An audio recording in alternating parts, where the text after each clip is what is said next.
आज हम कक्षा 8 के लिए अध्याय 2 हमारे ऋषि मुनि अध्याय है विज्ञान वेता अत्रि। भाग 1 ग्रहण। चारों ओर भय तथा आक्रोश का साम्राज्य फैला हुआ था।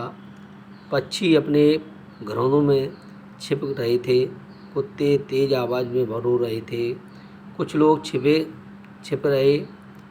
क्या हो रहा है किसी की समझ में नहीं आ रहा था। क्या प्रलय होने वाला है? क्या सर्वनाश का समय निकट आ गया है? क्योंकि दिन दहाड़े अंधेरा छा जा रहा था। सूरज सारा पूर्ण काला होता जा रहा था। दोपहर में आकाश में तारे दिखने लगे। यह सब क्या है? किसी ने कहा, चलो हम सब महात्मा अत्रि के आश्रम जाएंगे। उनसे हम पूछेंगे कि यह निश्चित रूप से हमें इसका सबका रहस्य बताएंगे। ये सब लोग अत्रि के आश्रम पहुँचे। वहीं पहले से सैकड़ों लोग इकट्ठे थे। वे अत्रि महोदय से नाना विधि से प्रश्न पूछ रहे थे। अत्रि ऋषि उच्चासन पर बैठे हुए थे। उन्होंने हाथ ऊपर उठाते ही सब लोग शांत हो गए और एकाग्रचित्त से अत्रि की बात सुनने लगे। उन्होंने कहा, भाइयों, इसमें डरने घबराने वाली कोई बात नहीं है। यह एक सृष्टि क्रम है। इसे सूर्य ग्रहण कहते हैं। सूर्य ग्रहण अमावस्या को पड़ता है। चंद्र की छाया के कारण कुछ समय के तक सूर्य अदृश्य हो जाता है। उसे सूर्य ग्रहण कहते हैं। चंद्र ग्रहण पूर्णिमा को होता है। जब पृथ्वी की छाया चंद्रमा पर पड़ती है तब कुछ समय के लिए चंद्र अदृश्य हो जाता है। ऐसी स्थिति को चंद्र ग्रहण कहते हैं। भ्रमण करते करते पृथ्वी, चंद्रमा और सूर्य जब एक रेखा में आ जाते हैं तो ग्रहण होता है। चंद्रमा के कक्षापाल को राहु केतु कहते हैं। सूर्य ग्रहण का प्रारंभ पश्चिम से होता है तथा अंत पूर्व की ओर होता है। चंद्र ग्रहण इसके ठीक विपरीत पद्धति में होता है। यह सूर्य की आड़ में चंद्र आ जाने से पृथ्वी की छाया चंद्रमा पर पड़ने लगती है या चंद्र का आच्छादन हो जाता है। इसलिए ये ग्रहण 3 प्रकार के होते हैं: पूर्ण या खग्रास, अपूर्ण या खंडग्रास और कंकाकृति। ग्रहण के प्रारंभ काल, मध्य को मध्यकाल और अंत को मोक्ष काल कहते हैं। खग्रास के प्रारंभ से सम्मिलन काल तथा अंत में उन्मिलन काल कहा जाता है। बड़े भारी फलक पर चंद्र, सूर्य और पृथ्वी की आकृति निकालकर अत्रि महोदय ने यह विषय सबको समझाया। छोटे बड़े 2 गेंद तथा दिया बुलवाकर उन्होंने प्रत्यक्ष प्रयोग दिखाया और कहा, सूर्य ग्रहण अब इतने समय बाद छूटेगा, यह भी बता दिया।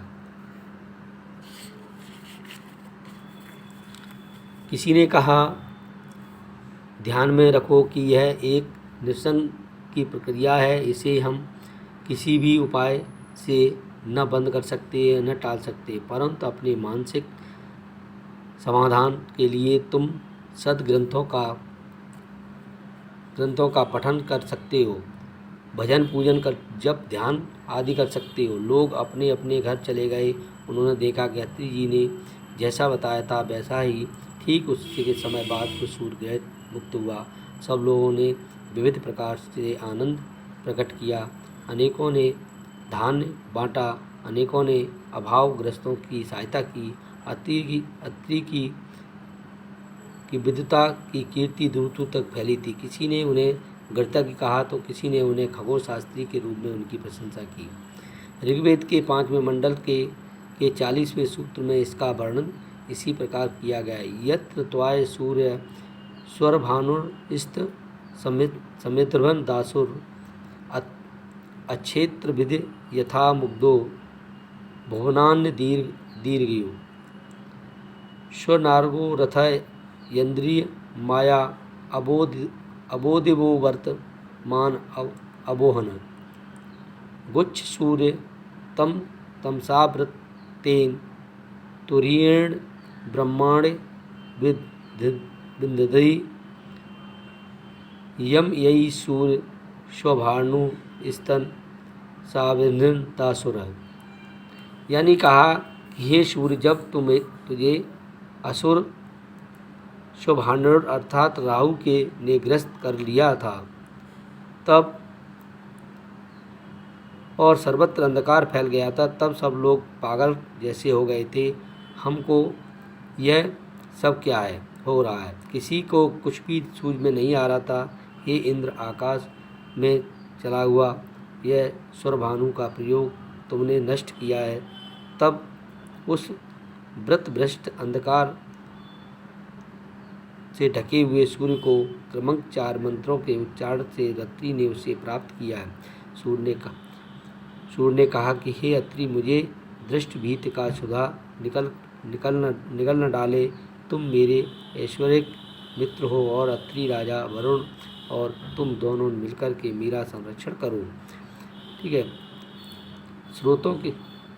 स्रोतों की भांति भली भांति जानने वाले अत्रि ने अनेक स्रोत गाते हुए भगवान को प्रणाम किया और अपने प्रयोगों द्वारा नेत्र रूप सूर्य की आकाश के प्रस्थापना की और सूर्यभानु और राहु का उपद्रव नष्ट किया। राहु ने जब अंधकार का प्रयोग करते हुए जिस सूर्य को निगल लिया था उसे और अत्रि ने खोज निकाला, यह कार्य अन्य कोई नहीं कर सकता था।